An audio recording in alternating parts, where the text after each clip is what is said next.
Ashiq রোজমরপাড়া primary school ময়দানে আয়োজিত 29তম 2 দিনব্যাপী সিরাতুন নবী সাল্লাল্লাহু আলাইহি ওয়াসাল্লাম মাহফিলের আজকের এই সমাপনী দিবসের সমাপনী অধিবেশনে সম্মানিত সভাপতি, আমন্ত্রিত হযরত উলামায়ে কেরাম, অত্র এলাকা এবং পার্শ্ববর্তী এলাকার বিভিন্ন মসজিদ থেকে আগত মুহতারাম আইম্মায়ে মাসাজিদ ও খুতাবায়ে মাসাজিদ মুকাররম উলামা, বিভিন্ন মাদ্রাসা এবং শিক্ষা প্রতিষ্ঠান থেকে আগত মুহতারাম আসাতিজা, আমার সামনে উপবিষ্ট অত্র এলাকা এবং পার্শ্ববর্তী এলাকার বিভিন্ন প্রান্ত থেকে ছুটে আসা দিন দরদি, ইমানদার, পরহেজগার, মুত্তাকি মুসলমান ভাইয়েরা, পর্দার অন্তরালে আমাদের সকলের শ্রদ্ধা ভাজন মা ও বোনেরা, মহান আল্লাহ রাব্বুল আলামিনের আলিশান দরবারে শুকরিয়া আদায় করছি ক্ষুদ্র জবান দিয়ে, তার শেখানো ভাষায়, যিনি আমাকে আপনাকে ইসলাম ও মুসলমানদের চরম দুর্দিনে, একটি সংকটপূর্ণ মুহূর্তে, প্রতিকূল পরিবেশকে উপেক্ষা করে আল্লাহ পাক দুনিয়ার এই অন্ধকারাচ্ছন্ন সমাজের ঘোর আধার থেকে উদ্ধার করে রহমতের হাতছানি দিয়ে লাখো মানুষের ভিড় থেকে আমাকে আপনাকে এক এক করে বাছাই করেছেন। অথচ আমাদের কোনো যোগ্যতা নাই, আমরা গুনাহগার, আমরা নালায়েক। আল্লাহ পাক তার রহমতের দৃষ্টি থেকে আমাদেরকে বঞ্চিত না করে তিনি তার রহমতের কুলের মধ্যে আমাদেরকে জায়গা দিয়েছেন, গুনাহের সমুদ্র থেকে বেহেশতের বাগানে কবুল করেছেন। এই জন্য সেই মনিবের দরবারে হৃদয়ের সবটুকুন ভালোবাসা উজাড় করে, হৃদয়ের সমস্ত ভালোবাসা উজাড় করে, হৃদ্যতা আন্তরিকতার বহির্প্রকাশ ঘটিয়ে তার শেখানো ভাষায় উচ্চ কণ্ঠে আওয়াজ দিয়ে বলছি আলহামদুলিল্লাহ, রব্বানা লাকাল হামদ হামদান কাসীরা তাইয়িবান মুবারাকান ফীহি, রব্বানা লাকাল হামদু কামা ইয়ানবাগী লিজালালি ওয়াজহিকা ওয়া আযীমি সুলতানিকা।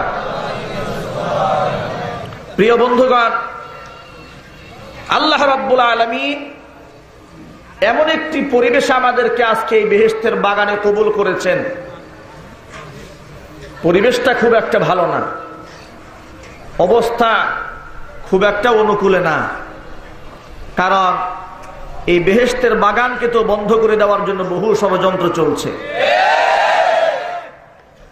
কত মাহফিল হতে দেওয়া হচ্ছে না, আলেমদের কণ্ঠকে, টুটিকে চেপে ধরে রাখা হয়েছে, কোরআন আওয়াজকে বন্ধ করে দেওয়া হয়েছে। এদেশে কত কিছু হয়, এদেশে কি না হয় বলুন? এদেশে নাট্যমঞ্চ হয়, এদেশে কনসার্ট হয়, এদেশে পূজা হয়, এদেশে বড়দিন পালিত হয়। আর 90% মুসলমানের দেশে তাদের ধর্মীয় অধিকার, কোরআনের কথা মানুষ বলবে, কোরআনের কথা শুনবে, কারণ কোরআন শুনলে মানুষের ঈমান তাজা হয়। এটা আমাদের ধর্মীয় অধিকার, আমাদের অধিকারের মধ্যে হস্তক্ষেপ করা হচ্ছে। এই জন্য আল্লাহ পাকের শুকরিয়া আদায় করছি যে আল্লাহ পাক এত বাধা বিঘ্নতা থাকা সত্ত্বেও আল্লাহ পাক যে রুজুমর পাড়াবাসী ভাইদেরকে, এই রূপালী সংঘের ভাইদেরকে, ইসলামী অগ্রযাত্রা সংঘের ভাইদেরকে কবুল করেছেন মাহফিলটা করার জন্য, তাদের এই আন্তরিক প্রচেষ্টাকে ধন্যবাদ জানাই এবং শুকরিয়া আদায় করছি সে সুমহান দরবারে, যে মহান আল্লাহ তাআলা সমস্ত বাধা বিপত্তিকে পিছনে ফেলে দিয়ে এই দুনিয়ার জমিনে সুন্দর বেহেশতের বাগানে কবুল করেছেন। আরেকবার শুকরিয়া আদায় করে বলছি আলহামদুলিল্লাহ। বন্ধুগণ, এই দুনিয়াতে আমরা ইচ্ছা করে কেউ আসি নাই, জোর করে কেউ আসিনি। মহান আল্লাহ পাক ইচ্ছা করেছেন, ইযা আরাদা শাইআন আন ইয়াকুলা লাহু কুন ফায়াকুন। আল্লাহ যা চান তাই করেন। আল্লাহ পাঠিয়েছেন, এই জন্য আসছি। আবার পাঠাইয়াছেন শুধু শুধু না, এর পেছনে একটা উদ্দেশ্য আছে না নাই? জোরে বলুন। আল্লাহ পাকের কোন কাজ অনর্থক করে থাকেন? জোরে বলুন না। এর পিছনে আল্লাহ পাকের বিশাল উদ্দেশ্য আছে, সুমহান হিকমত আছে। এটা আল্লাহ পাক কোরআনে হাকিমে বহু জায়গায় হিকমতের কথা বলেছেন। যেমন আল্লাহ পাক সূরা যারিয়াত ২৭ নাম্বার পারার ২য় নাম্বার পৃষ্ঠার ভিতর আল্লাহ পাক এই উদ্দেশ্য সম্পর্কে আল্লাহ পাক তার আপন ভাষায় বলেছেন, ওয়ামা খালাকতুল জিন্না ওয়াল ইনসা ইল্লা লিয়াবুদুন। আল্লাহ বলেন মানুষ আর জিন এদেরকে আমি কেবলমাত্র আমার গোলামির জন্য সৃষ্টি করেছি। কার গোলামির জন্য? আবার জোরে বলুন।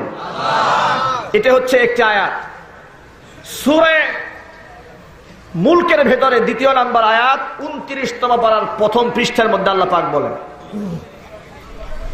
আল্লাযী খালাকাল মাউতা ওয়াল হায়াতা লিয়াবলুয়াকুম আইয়ুকুম আহসানু আমালা। আমি সেই মহান সত্তা যে সত্তা আমি মৃত্যুকে সৃষ্টি করেছি। আল্লাযী খালাকাল মাউতা, মৃত্যুর স্রষ্টাকে। আল্লাহর নাম নিতে কি শরম লাগে? ভয় লাগে? কোনো অসুবিধা নাই তো? তাহলে জোরে সুরে বলতে হবে, মৃত্যুর স্রষ্টাকে, হায়াতের স্রষ্টাকে। আল্লাহ বলেন কোরআন হাকিমে, আল্লাহ বলেন আল্লাযী খালাকাল মাউতা ওয়াল হায়াতা, মৃত্যুকে আমি সৃষ্টি করেছি, জীবনকে আমি সৃষ্টি করলাম। লিয়াবলুয়াকুম, পরীক্ষা করতে চাই। আইয়ুকুম আহসানু আমালা, কাজের দিক থেকে, কর্মের দিক থেকে কে কত ভালো, এটা আমি আল্লাহ দেখতে চাই। এটা হচ্ছে আমার বিশাল উদ্দেশ্য। আরেকটি বিষয়, যেহেতু আল্লাহ পরীক্ষা করবেন, পরীক্ষা ছাড়া ছাড়বেন না। এখন পরীক্ষার তো একটা বিষয়বস্তু আছে, কোন কোন সাবজেক্টে আল্লাহ আমাকে পরীক্ষা নিবেন, আছে না নাই? সেই বিষয়বস্তুর কথা আল্লাহ পাক কোরআনে বলেছেন সূরা বাকারা ২য় নাম্বার পারার ২য় নাম্বার পৃষ্ঠার ভিতর আল্লাহ পাকের বাণী। বিষয়বস্তুগুলো কি শুনো, وَلَنَبْلُوَنَّكُمْ بِشَيْءٍ مِّنَ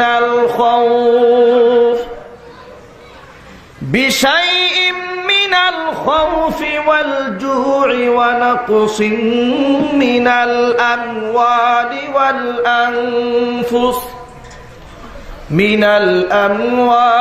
وَالْأَنفُسِ وَالثَّمَرَاتِ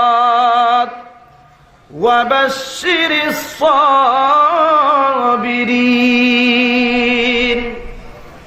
আল্লাহ পাক বলেন, এরে মুমিন বান্দারা, অবশ্যই তোমাদেরকে আমি আল্লাহ পরীক্ষা করব। বিষয়বস্তু হলো বিশাইইম মিনাল খাউফি, কখনো ভয় দ্বারা ভীত সন্ত্রস্ততার মধ্যে ফেলে দেব।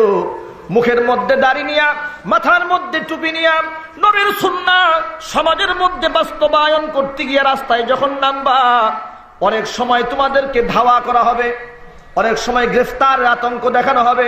আমি আল্লাহ এই সন্ত্রস্ততার ভিতরে দেখতে চাই, ধৈর্য ধারণ করে, সবর ইখতিয়ার করে আমার দিনের মধ্যে কারা কারা প্রতিষ্ঠিত থাকতে পারো। বিশাইইম মিনাল খাউফ, আল্লাহ পাক ভয় দিয়া পরীক্ষা করবেন। ভয় দিবেন কে? জোরে বলুন।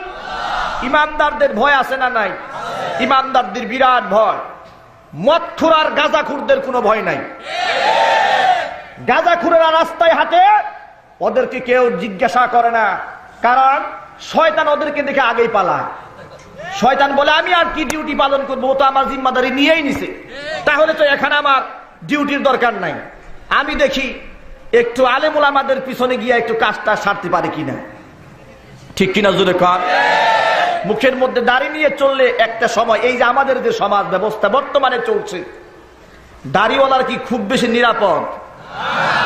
জবাব দিবেন পুরুষের মতো, ইমানদারের মতো। মিথ্যা কথা বলবেন না, সঠিক বলবেন। কোরআনের মাহফিল, দাড়ি আর টুপিওয়ালারাকে বাংলার জমিনে খুব নিরাপদ। এই যে আল্লাহ বলেছেন বিশাইইম মিনাল খাউফ, ভয় দিয়ে আমি পরীক্ষা করব। আর কি দিব? ওয়াল জুই, পেটের ক্ষুধা দেব। দারিদ্রতার কষাঘাতে পিষ্ট করে ফেলবো। আমি দেখতে চাই যে এই যে দারিদ্র জীবন যাপন করার পরেও তুমি কি আমি আল্লাহকে ভুলে যাও কিনা? সুবহানাল্লাহ, চিৎকার দিয়ে বলুন সুবহানাল্লাহ। আল্লাহ পাক বলেন বিশাইইম মিনাল খাউফি ওয়াল জু' ওয়া নাকসিম মিনাল আমওয়াল, কখনো আমি আল্লাহ সম্পদ বিনষ্ট করে দেব, ওয়াল আনফুসি, কখনো জীবনটাকে ঝুঁকির মধ্যে ফেলে দেব। জীবনের ঝুঁকি থাকবে, সম্পদ তছনছ হয়ে যাওয়ার ঝুঁকি থাকবে, পরীক্ষা করব। ক্ষুধা দিয়ে পরীক্ষা করব, দারিদ্রতা দিয়ে পরীক্ষা করব, ভয় ভীত সন্ত্রস্ত পরিবেশের মধ্যে ফেলে দিয়া পরীক্ষা করব। আমি আল্লাহ দেখতে চাই এই সবগুলি পরীক্ষার মধ্যে যদি ধৈর্য ধারণ করে থাকতে পারো, ও নবী আমার, যেই মানুষগুলি ধৈর্য ধারণ করে থাকবে ওই সমস্ত মানুষগুলাকে আপনি জান্নাতের সুসংবাদ জানিয়ে দেন। আল্লাহ পাক যারা এই সমস্ত বালা মুসিবতের ভেতরে সবর ইখতিয়ার করে ইস্তেকামতের সাথে সুমহান দিনের উপর প্রতিষ্ঠিত থাকতে পারে, আল্লাহ পাক তাদেরকে বেহেশতের মেহমান বানাবেন। আমরা কি জান্নাতে যেতে চাই? জোরে বলুন চাই। কারা কারা চাই? দুহাত তুলেন।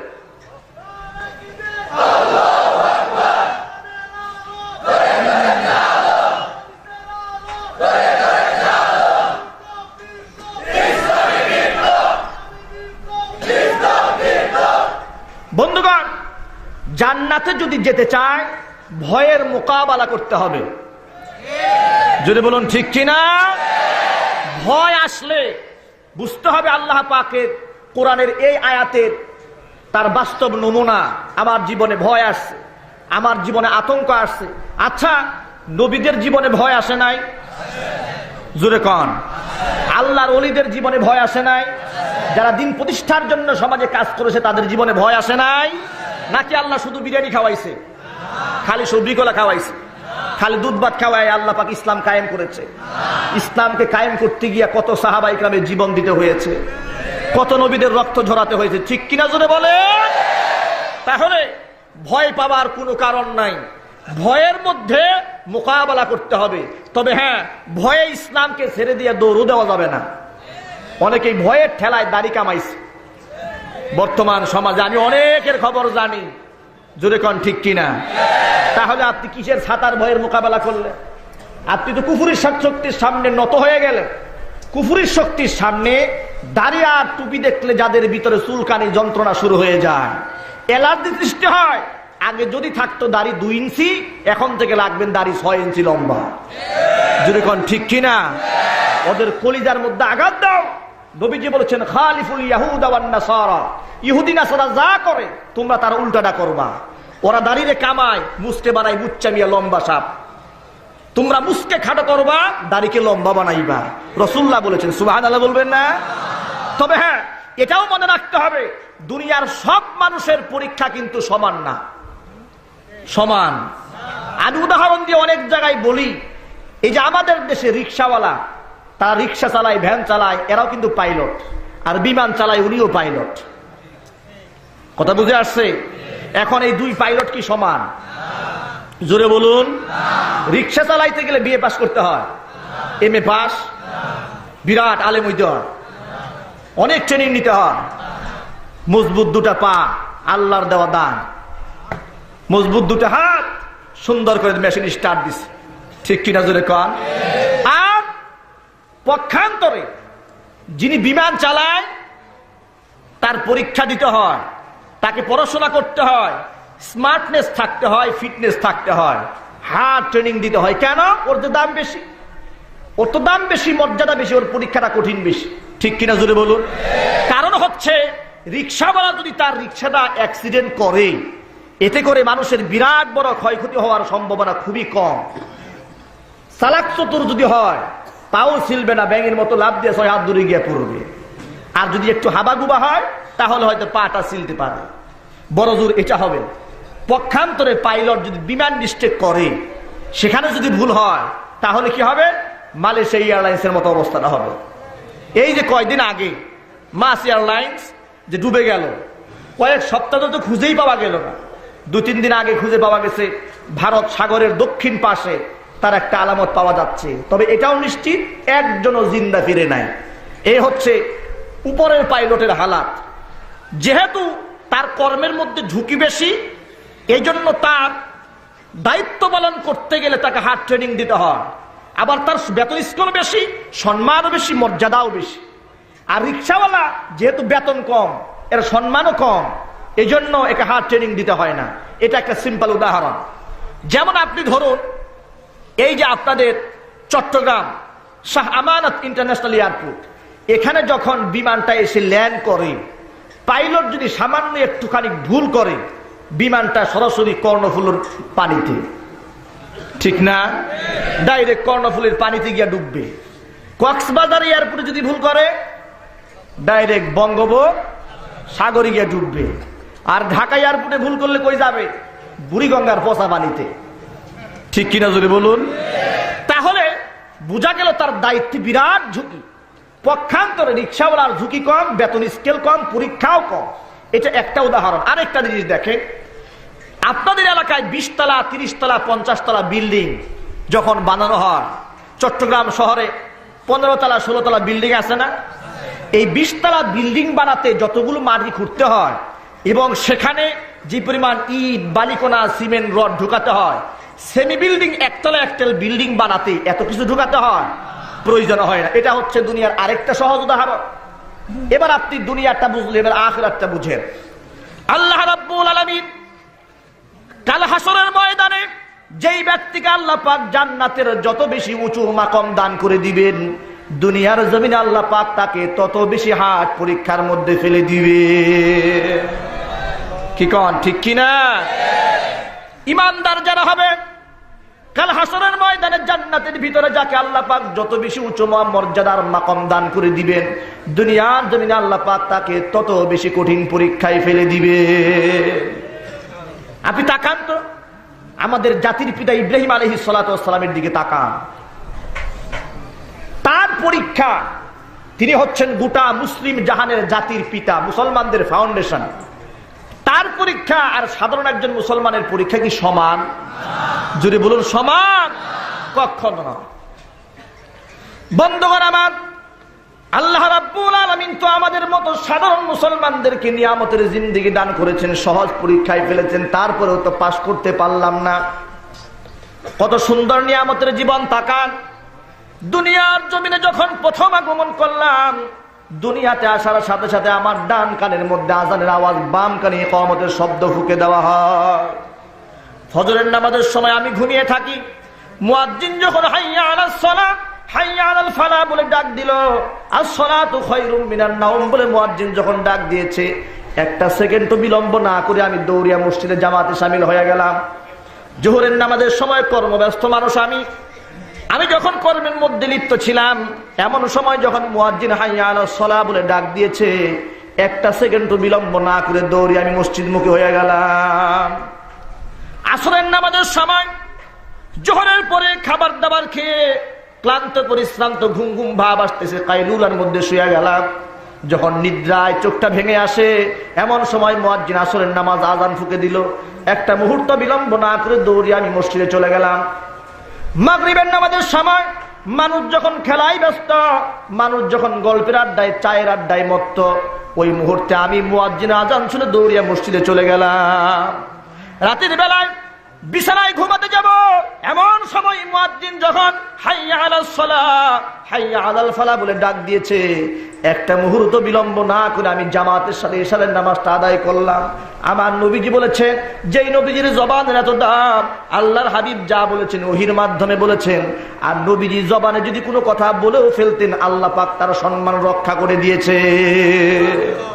সেই নবীজি বলেছেন, কোন ব্যক্তি যদি ইশারের নামাজ জামাতের সাথে আদায় করে আর ফজরের নামাজ জামাতের সাথে আদায় করলো, ওই ব্যক্তিকে সারা রাত দাঁড়িয়ে দাঁড়িয়ে তাহাজ্জুদের নামাজ পড়লে যেই সওয়াব হয়, আল্লাহ রাব্বুল আলামিন বান্দার আমলনামায় সমান পরিমাণ সওয়াব লিখে দেন। এই যে নিয়ামতের জীবন, সহজ পরীক্ষা আল্লাহ দিলেন, এজন্য কি আল্লাহর শুকরিয়া আদায় করা দরকার আছে না? জোরে বলুন, আছে না নাই? আল্লাহ ইচ্ছা করলে একটা মূর্তি পূজকের ঘরে পাঠাতে পারতেন, ইচ্ছা করলে নাস্তিকের ঘরে আমাকে পাঠাতে পারতেন, বেঈমানের ঘরে আমাকে পাঠিয়ে দিতে পারতেন, কিন্তু তা না করে আল্লাহ পাক ইমানদারের ঘরে পাঠাইছেন। চিৎকার দিয়ে বলুন আলহামদুলিল্লাহ। ভাইরা আমার, বলছিলাম আজকে সারা বাংলার জমিনে গভর্নমেন্টের হিসাব অনুযায়ী 4 লক্ষ জুমার মসজিদ আছে। কয় লাখ? জুড়ে বলুন। 4 লক্ষ জুমার মসজিদে 52 সপ্তাহে বছর হয়ে যায়, 30 দিনে মাস হয়। এই 52 সপ্তাহের ভিতরে উলামা ইকরাম প্রত্যেকটা জুমাবারে মসজিদের মিম্বারে বসে কোরআন খুলে খুলে মানুষকে আল্লাহর পরিচয় শেখায়। ঠিক কিনা জুড়ে বলুন। কত নিয়ামত দেখেছেন আলেমরা এইভাবে কোরআনটা খুলে, হাদিসটা খুলে, বুখারী খুলেন, তিরমিজি খুলেন, মিশকাত খুলেন, খুলে খুলে মানুষকে দ্বীনের কথা শেখায়। শেখানোর পরেও কিন্তু বাংলার জমিনের অনেক লোকেরা আল্লাহকে চিনতে পারলো না। জোরে বলুন ঠিক কিনা। যারা বলেছে দেয়ার ইজ নো গড, যারা বলেছে আমি যে মদ খাই কেউ তো বারণ করে না, আল্লাহ কি নাকে তেল দিয়ে ঘুমায়, তারা তো মুসলমানের ঘরে আছে, ওরা তো আল্লাহরে চিনল না। যারা নবীজিকে লুচ্চা বলে গালি দিল, নাউজুবিল্লাহি মিন যালিক, ওরা তো আল্লাহকে চিনল, রাসূলুল্লাহকে চিনল না। মুসলমানের ঘরে এসে যেহেতু নাস্তিকরা আল্লাহকে চিনতে পারলো না, আমাদের সমাজের লোকেরা, যেই সমাজে আল্লাহকে চেনানোর জন্য পরিচয় দেওয়ার মতো লোক নাই, গোটা সমাজের মধ্যে শুধু কাফের আর কাফের, মুশরিক আর মুশরিক, এমন একটা সমাজের ভিতরে আল্লাহ পাক জাতির পিতা ইব্রাহিম আলাইহিস সালাতু ওয়াস সালামকে পাঠিয়ে দিয়েছিলেন। আমি তো আসছি মুসলমানের ঘরে, আর জাতির পিতা আসছে মুশরিকের ঘরে। পিতার নাম হচ্ছে আজর। পিতার নাম কি জোরে বলুন? আজর। জাতির পিতা ইব্রাহিম আলাইহিস সালাতু ওয়াস সালামের বাবার নাম হলো আজর। আজর মূর্তির সামনে সেজদা শুধু দেয় তাই না, মূর্তির সামনে সেজদা দেয়, মূর্তি নিজের হাতে বানায়, মূর্তি বাজারে নিয়ে বিক্রি করে। 3 ডাবলের কাফের। কয় ডাবল? এই 3 ডাবল কাফের। তার ঘরে আল্লাহ পাক ইব্রাহিম আলাইহিস সালাতু ওয়াস সালামকে পাঠিয়ে দিলেন। আল্লাহ পাক জীবনের প্রথম পরীক্ষা যে মুশরিকের ঘরে পাঠাইলাম, আমি আল্লাহকে খুঁজে বের করতে হবে আমি আল্লাহ কোথায় আছি। সুবহানাল্লাহ বলবেন। আচ্ছা ভাইরা, এই পরীক্ষাটা কি সহজ? জোরে বলুন। চিন্তা করে দেখেন, গোটা বিশ্বে ও সময় শুধু কাফের, বাবা কাফের, মা কাফের। সাধারণত বাচ্চাদেরকে দেখা যায় পিতা মাতা যে কাজটা করে সন্তান সেই কাজটাই করে, এটা হচ্ছে স্বাভাবিকভাবে। ঠিক কিনা জোরে কন। আপনি যদি আপনার সন্তানকে, আপনার সন্তান জন্মের পর থেকেই যদি আপনি রাস্তাঘাটে নিয়ে যান, পার্কের মধ্যে নিয়ে ঘুরে বেড়ান, এই সন্তান ভবিষ্যতে কি করবে সেটা আপনি নিজেই ভালো বুঝেন। কথা ঠিক কিনা জোরে বলুন।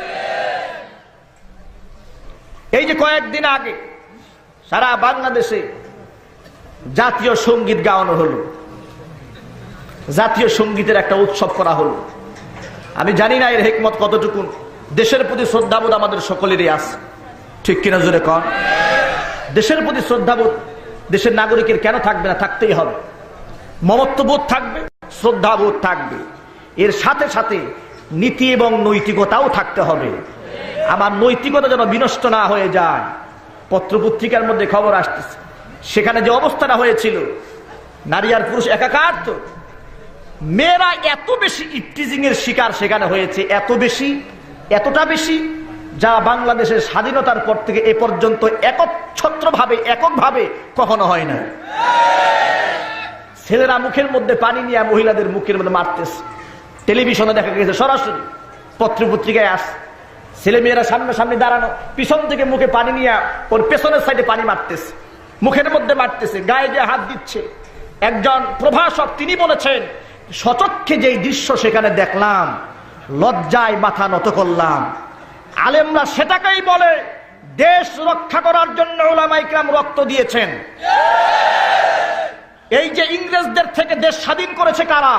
এর নেতৃত্ব ছিল একমাত্র আলেমরা। ঠিক না জোরে বলেন। আলেমদেরকে রাষ্ট্রদ্রোহী বানানো হয়। আলেমরা তো কেন রাষ্ট্রদ্রোহী হবে?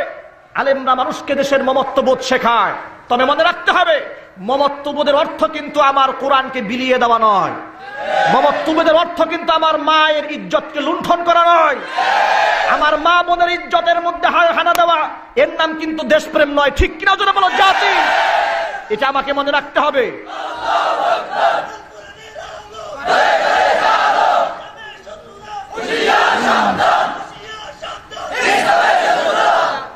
এটাও মনে রাখতে হবে, আমার মা বোনদের ইজ্জত রক্ষা করা এটাও আমাদের জাতির দায়িত্ব। যদি বলুন ঠিক কিনা? এই কথা বললেই বলে হুজুর দেবী দেশপ্রেম নাই। চিন্তা করছে কি বানাইছে সিস্টেমটা, পেয়েছে একটা হুজুরদের মধ্যে দেশপ্রেম নাই। আচ্ছা দেশপ্রেম হইলো কেমনে? তুমি তোমার আমার একটা বোনকে তুমি নির্যাতিত করবা, সেখানে লম্পট শ্রেণীর লোকেরা যাবে, ওরা ওপেনে তারা এমন নৃত্য করবে, এমন গান করবে, এমন ভাবে তারা নিজেকে বিলিয়ে দিবে যেখানে আমার ধর্ম লাঞ্ছিত হয়, আল্লাহর আইনকে অবমাননা করা হয়।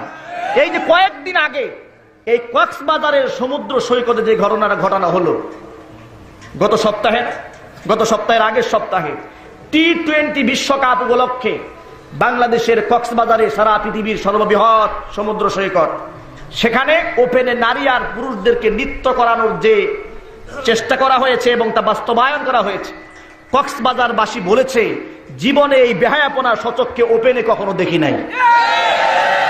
এই সমস্ত বেহায়াপনা আমদানি করা হচ্ছে দেশে। আমি আমার তৌহিদি যুবক ভাইদেরকে বলতে চাই, যুবক ভাইরা মজবুত থাকতে হবে। বাংলাদেশ কিন্তু শাহরিয়ার কবিরের দেশ নয়, বাংলাদেশ কিন্তু নাস্তিক আর মুরতাদের দেশ নয়, এটা তিতুমিরের বাংলাদেশ, আমানত শাহর বাংলাদেশ, শেখ ফরিদের বাংলাদেশ, শরীয়তুল্লাহর বাংলাদেশ, খান জাহানানির বাংলাদেশ। ঠিক কিনা বলো জাতি? তোমরা যদি বেহায়াপনাকে আমদানি করতে চাও, বেহায়াপনাকে যদি আমদানি করতে চাও, খোদার কসম বাংলার জমিনকে কারবালা বানানো হবে। ঠিক কিনা বলো জাতি?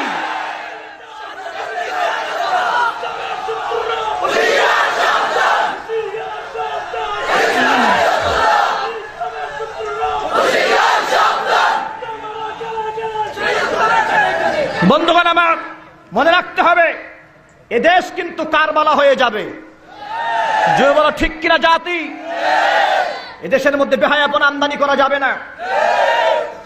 জাতিকে নির্লজ্জ বানানোর যে প্রচেষ্টা চলছে, আল্লাহ রাব্বুল আলামিন আমাদেরকে ঐক্যবদ্ধভাবে তার প্রতিবাদ জানানোর তৌফিক দান করেন। জোরে বলো না আমিন।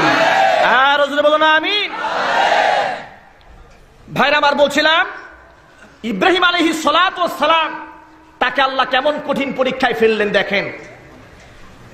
বুঝানোর মতো লোক নাই, তাওহীদ শেখানোর মতো কোনো লোক নাই, এমন সময় আল্লাহ রাব্বুল আলামিন তাকে মুশরিকির ঘরে পাঠায়া দিলেন। ছোট্ট ছোট্ট বাচ্চারা সেই কাজটাই করে যে কাজটা বাবা মাকে করতে দেখে। ঠিক কিনা জোরে কান? বাবা মা যে কাজটা করে বাচ্চারা সেই কাজটি করে। আপনি ঘরের মধ্যে নামাজে দাঁড়ায় গেছেন, আল্লাহু আকবার, 2.5 বছর 3 বছরের কচি শিশু, কিছুই বোঝে না, মাসুম বাচ্চা, আপনাকে নামাজে দাঁড়ানো দেখে আপনার পাশে গিয়া নামাজে দাঁড়ায়া যায়। আপনি যখন ঠোঁটটা নাড়িয়ে সূরা কিরাত পড়তে থাকেন, আপনার জবানের দিকে তাকাইয়া বাচ্চারাও বুঝুক আর নাই বুঝুক, পারুক আর নাই পারুক, ঠোঁটটা নাড়াইতে থাকে।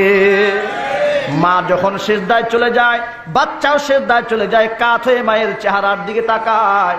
মা যখন সুবহান রাব্বিয়াল আলা পড়ে, মা যখন সুবহান রাব্বিয়াল আলা পড়তে থাকে, বাচ্চাও ঠোঁটটা নাড়াইতে থাকে। বন্ধুগণ আমার, আল্লাহ রাব্বুল আলামিনের রহমতের দরিয়ার মধ্যে জুস চলে আসে। আবার আল্লাহ ডেকে বলেন, ফেরেশতারা তাকায় দেখ, তোরা এরা এই মানুষ বানাতে নিষেধ করেছিল, ওই দেখ বাচ্চায় কি বলে। ওর মুখের মধ্যে কানটা লাগা। ফেরেশতা কান লাগায় বলে, রব্বুল আলামিন তোমার ছোট্ট মাসুম বান্দা কিছুই বলে না। বলে ওর মা কি বলে? ওর মা বলে সুবহান রাব্বিয়াল আলা, সুবহান রাব্বিয়াল আলা, সুবহান রাব্বিয়াল আলা। আমার আল্লাহ ডেকে বলেন, ওর মায়ের চেহারার দিকে তাকাইয়া বাচ্চাও যেহেতু মুখটাকে নাড়াচ্ছে, ধরনে ওই বাচ্চাও সুবহান রাব্বিয়াল আলা পড়ে। ওর যেহেতু নেকি পদের কোনো আমল নামা নাই, অতএব এই সওয়াবটুকু ওর মায়ের আমল নামায় দিয়ে দে। বলুন সুবহানাল্লাহ। এই জন্য আমি আমার মা বোনদেরকে বলতে চাই, পর্দার আড়ালে যে সমস্ত মা বোনেরা আছেন, ও মা বোনেরা, নামাজের সময় হয়ে গেলে আপনি টেলিভিশনের সামনে বসবেন না, রিমোট কন্ট্রোল নিয়ে বসে থাকবেন না। নামাজ যদি আপনি দাঁড়ায় যান, আপনার ঘরের প্রত্যেকটা সন্তান নামাজি হয়ে যাবে। আমি আমার পুরুষ গার্জিয়ানদেরকে বলতে চাই, ভাইয়েরা আমার, নামাজের সময় যখন হয়ে যাবে, আজান যখন হয়ে যাবে, মাথার মধ্যে টুপি দিয়া দৌড়ে আপনি মসজিদে চলে যাবেন। আপনার ছোট্ট ছোট্ট বাচ্চাদের দিলের মধ্যে রেখা আপাত ঘটবে। বাহিরে যখন হাইয়া আলাস সালাহ বলা হয়, আমার মাথার মধ্যে টুপি দিয়া যায় কই? ঠিক কিনা বলে? অনেক সময় ছোট্ট বাচ্চারা বলে আজান হয়েছেন, আব্বা নামাজে যান। ছোট বাচ্চা বলে না? বাচ্চা বলে। তো এটা হচ্ছে স্বাভাবিক যে বাবা মা যে কাজটা করে ছোট্ট বাচ্চারা সেটাই শেখে। আপনি একটু ভাবুন, ইব্রাহিম আলাইহিস সালাতু ওয়াস সালামের বাবা মা সব মুশরিক হিসেবে মূর্তির সামনে সেজদা দেওয়ার কথা ছিল। মূর্তির সামনে তিনি সেজদা না দিয়ে ছোট্ট বেলায় আল্লাহ পাক এমন আকল দিয়েছেন, তিনি বাবাকে জিজ্ঞাসা করেন, বাবা, কোরআনে হাকিম লেখা আছে, সুবহানাল্লাহ, কোরআনে আছে, বাবাকে জিজ্ঞাসা করে, وَإِذْ قَالَ إِبْرَاهِيمُ لِأَبِيهِ وَقَوْمِهِ مَا هَذِهِ التَّمَاثِيلُ الَّتِي أَنْتُمْ لَهَا عَاكِفُونَ। কোরআনে হাকিমে সূরা আম্বিয়া 17 নম্বর পারার 5 নম্বর পৃষ্ঠার মধ্যে আল্লাহ পাক বলেন, ইব্রাহিম তার বাবা এবং জাতিকে ডেকে বলছে, ও বাবা, আমার আত্মীয় স্বজনেরা, আপনারা শুনুন, এই যে অবশ্য মূর্তির সামনে সেজদা দেন, কেন এই কাজটা আপনারা করেন, কেন? তখন এরা জবাব দেয়, ক্বালু ওয়াজাদনা আবানা লাহা আবিদিন। জবাব হচ্ছে, আমার বাবা মা দাদা দাদি 14 গোষ্ঠী এই কাজটা করতো, এই জন্য আমরা এই কাজটা করি। তিনি বলেন যে কেন করেন? ইব্রাহিমের বাবা বলে, আজর বলে, এগুলো হচ্ছে আমাদের রব। নাউজুবিল্লাহ পড়ুন। বলে এতগুলা রব? বলে হ্যাঁ, এতগুলাই রব। তো কেমনে রব হইল? এই রবের দায়িত্ব হচ্ছে আমাকে বৃষ্টির পানি দেওয়া, এই রবের দায়িত্ব হচ্ছে আমাকে রিজিক দেওয়া, এই রবের দায়িত্ব হচ্ছে আমাকে সন্তান দেওয়া, এই রবের দায়িত্ব হচ্ছে আমাকে ক্ষুধার সময় খাবার দেওয়া। ইব্রাহিম আলাইহিস সালাতু ওয়াস সালাম ছোট মানুষ তো, বলে বাবা, এগুলো আপনার স্রষ্টা? বলে হ্যাঁ, এগুলোই আমার স্রষ্টা। তিনি বলেন, কেমনে স্রষ্টা হইল? নিজের বাবা বানাইতো চোখের সামনে, তিনি ছোট্ট মানুষ তো, প্রশ্ন করতেছে কেমনে স্রষ্টা হইল? আপনি না পাছা দিয়ে 6 হাত খুঁটা ঢুকাইছেন। কথা ঠিক কিনা জোরে কর। কারণ ইব্রাহিম তো দেখে বাবা বানায় মূর্তি, পেছন থেকে 6 হাত খুঁটা না আপনি ঢুকাইছেন, এরপরে পিছনে 5টা খুঁটা, সামনে 6টা খুঁটা না ঢুকাইলে চিতুয়ে গিয়ে পড়ে। এই যদি হয় আপনার ক্ষুধার অবস্থা, সে কেমনে ক্ষুধা হইল? সুবহানাল্লাহ। ইব্রাহিম আলাইহিস সালামকে বাবা ডেকে বলে, ইব্রাহিম, ছোট মানুষ তো বুঝো না, বড় হইলে সব বুঝবা। আল্লাহর খলিল ইব্রাহিম ছোট্ট মানুষ, তিনি জবাব দিয়ে বললেন, বাবা, এখন আমি যেই জিনিসটা বুঝলাম, বড় হইলে আরো বেশি ভালো করে বুঝবো। আমি এটা ভালো করেই বুঝি যে এই সমস্ত রব আর দেবতা গুলাকে আপনি নিজের হাতে বানান, সে কখনো আমাদের স্রষ্টা হতে পারে না। সুবহানাল্লাহ বলবেন না? দিমাগ দেখেছেন? বয়স কিন্তু একদম কম, শিশু বাচ্চা। সেই বাচ্চা বলে, আমি এটা বুঝি, যাকে আপনি নিজের হাতে বানান সে কখনো আমাদের স্রষ্টা হতে পারে না। আমাদের স্রষ্টা তো তিনি হবেন যাকে কেউ বানাতে পারে না, যিনি সকলকে বানান। আমাদের স্রষ্টা তিনি হবেন যিনি এই আসমানের স্রষ্টা, যিনি এই জমিনের স্রষ্টা, তিনি আমাদের রব হবেন। সুবহানাল্লাহ বলতে ইচ্ছা করলো না? এই কোরআনে আছে, ছোট্ট ইব্রাহিম যখন প্রশ্ন ছুড়ে দিয়েছে, বাবা, এগুলো আমাদের রব হতে পারে না, বাবা তখন ডাক দিয়ে বলল, ইব্রাহিম, এগুলো যদি তোমাদের রব না হয়, তোমার রব যদি না হয়, তাহলে তোমার রবকে খুঁজে বের করো। প্রশ্নটা দেখছেন? এগুলা যদি রব না হয়, রব দেখাও। এখন রাতের বেলা এই ছোট্ট মাসুম বাচ্চা রব খুঁজতে বের হয়েছেন। সুবহানাল্লাহ। আমার বানানো ইতিহাস বলছিলাম, কোরআন হাকিম আল্লাহ রাব্বুল আলামিন সূরা আনআমে 7 নম্বর পারার 16 নম্বর পৃষ্ঠার ভিতরে বলেছেন, আমার খলিলের ইব্রাহিমকে যখন জাতি প্রশ্ন ছুড়ে দিল, তখন জাতির পিতা ছোট্ট খলিল আমি আল্লাহকে খোঁজার জন্য রাতের বেলায় বের হয়ে যায়। ফালাম্মা জান্না আলাইহিল লাইলু রাআ কাওকাবা قال هذا ربي فلما أفل قال لا أحب الآفلين। আল্লাহ রাব্বুল আলামিন বলেন, রাত যখন গভীর হয়ে যায়, তখন আমার ছোট্ট খলিল আকাশের দিকে তাকায়া তারকা দেখতে পায়, রাআ কাওকাবা। কি দেখতে পায়? তারকা মিটমিট করে জ্বলতেছে। ইব্রাহিম আলাইহিস সালাতু ওয়াস সালাম ভাবেন, এত সুন্দর তারা, তামাম দুনিয়াটাকে আলোকিত করছে, হাযা রব্বি, এটা বোধহয় আমার রব হতে পারে। সুবহানাল্লাহ, তিনি ভাবতেছেন এটা আমার রব হতে পারে। আল্লাহ পাক ইতিহাস বলেছেন, আল্লাহর ইতিহাসে কোনো ভুল আছে? কোনো সন্দেহ আছে? আপনাদের কারো সন্দেহ নাই তো? যারা জবাব দেন নাই তাদের বোধহয় কিছুটা সন্দেহ আছে। আল্লাহর ইতিহাসে কোনো সন্দেহ আছে নাই। ভাইরা আমার, বলছিলাম তিনি যখন আকাশের দিকে তাকালেন, নক্ষত্র দেখতে পেলেন মিটমিট করে জ্বলতেছে। ভাবতেছেন এত সুন্দর তারকা তামাম দুনিয়ার মানুষকে আলোকিত করে দেয়, হাযা রব্বি, এটাই বোধহয় আমার রব হতে পারে। কিন্তু ভাইরা, তারকা সব সময় থাকে? জোরে বলুন না। তারকা সব সময় থাকে না। কুরআনে কারীম আল্লাহ পাক বলেন, ফালাম্মা আফালা ক্বালা লা উহিব্বুল আফিলিন। তারকা যখন অস্তমিত হয়ে যায়, ডুবে যায়, আল্লাহর ছোট্ট খলিল ইব্রাহিম বলেন না, যেই সত্তা ডুবে যায়, যেই সত্তা নিঃশেষ হয়ে যায়, রব হিসেবে তাকে কখনো আমি ইব্রাহিম ভালোবাসতে পারি না। আমার রব শেষ হতে পারে না।